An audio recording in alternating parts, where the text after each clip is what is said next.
दिलबर है बेवफा तो आता मजा रुलाने में, और रूठना है काम उनका मेरा मनाने में। हर सम गुजार लेता हूँ एक शायर को बनाने में, अब आएगा मजा रवानी यार को सुनाने में।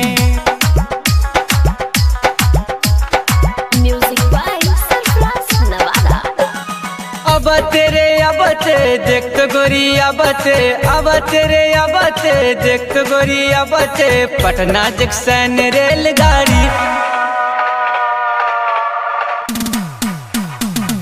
अब तेरे देख तो गोरी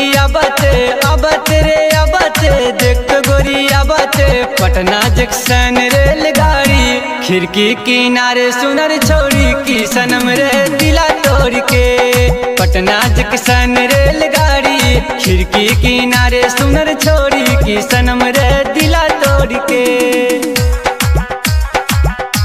recording by Apara music Nawada. Patna Nawada रे भीड़ लगल ठेलम ठेल, छोड़ी मारे मिस कॉल सीटिया है जहाँ मेल।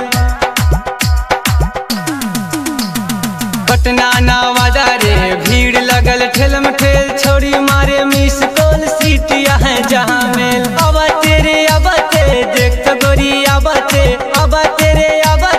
देख तो गोरी गिरिया हटिया बस गाड़ी।